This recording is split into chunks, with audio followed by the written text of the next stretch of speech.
सर्वांना जय भारत, जय महाराष्ट्र।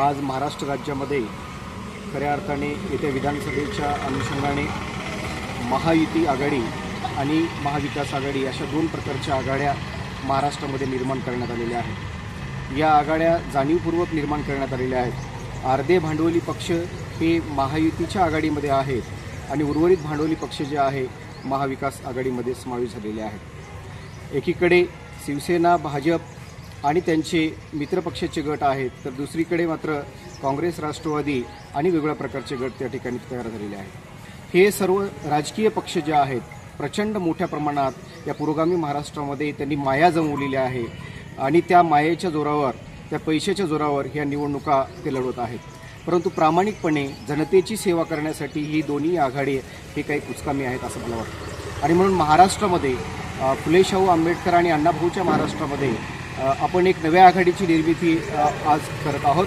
त्या नव्या आघाडीचं नाव आहे महाराष्ट्र विकास आघाडी। महाराष्ट्र विकास आघाडी यासाठी काम करणार आहे, केवळ महाराष्ट्राचा विकास हाच ध्यास आमच्या डोळ्यासमोर आहे। मागे देगलूर बिलोली विधानसभा मतदारसंघामध्ये आम्ही देगलूर बिलोली विकास आघाडी तयार केलेली होती। उद्देश हा एवढाच होता की देगलूर विधानसभा मतदारसंघ हा तेलंगणा आणि कर्नाटकाच्या सीमारेषेवरचा भाग असल्यामुळे हा भाग प्रचंड मागासलेला आहे। या भागाकडे शासनाचं दुर्लक्ष झालेलं आहे, राज्यकर्त्याचं दुर्लक्ष झालेलं आहे आणि त्या अनुषंगाने देगलूर बिलोली विकास आघाडी तयार करण्यात आली होती। परंतु आज घडीला महाराष्ट्राची राजकीय, सामाजिक, आर्थिक समीकरणं जर आपण पाहिली तर ती समीकरणं बदलण्याची चित्र या ठिकाणी निर्माण झालेली आहेत।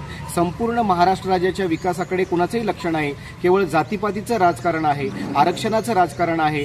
जातीमध्ये प्रोग्राममध्ये विभागून या ठिकाणी भारतीय जनता पार्टी आणि त्यांचे मित्रपक्ष राजकारण करत आहेत आणि दुसरीकडे काँग्रेस आणि त्यांच्या मित्रपक्षाची आघाडी सुद्धा ही जातीपातीचं राजकारण करत आहे। आणि म्हणून जाती आणि धार्मिक राजकारणाला बगल देण्यासाठी केवळ आणि केवळ महाराष्ट्राच्या विकासाचा ध्यास आम्ही पुढे घेऊन या ठिकाणी महाराष्ट्र विकास आघाडी निर्माण केलेली आहे। महाराष्ट्रामध्ये 288 विधानसभा मतदारसंघामध्ये आम्ही उमेदवार या ठिकाणी उभं करणार आहोत। त्या अनुषंगाने देगलूर बिलोली विधानसभा मतदारसंघामध्ये सुद्धा इच्छुक उमेदवारांनी महाराष्ट्र विकास आघाडीशी संपर्क करावा। सक्षम, इच्छुक आणि विकासप्रिय नेतृत्वाला या ठिकाणी आम्ही संधी देणार आहोत। एकूण आतापर्यंत काय तुमच्याकडे उमेदवार यासाठी मागणी केली आहे का?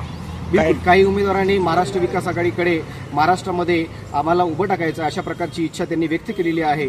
आम्ही मतदारसंघनिहाय नांदेड जिल्ह्यामध्ये सुद्धा मतदारसंघनिहाय जे 9 मतदारसंघ आहेत, या 9 मतदारसंघामध्ये प्रत्यक्ष आम्ही उमेदवाराच्या मुलाखती घेणार आहोत। मुलाखतीमध्ये त्यांनी केलेले जे काही कार्य आहे आजपर्यंत मतदारसंघामध्ये त्या कार्याची नोंद घेऊन सक्षम उमेदवारांना या ठिकाणी आम्ही संधी देणार आहोत।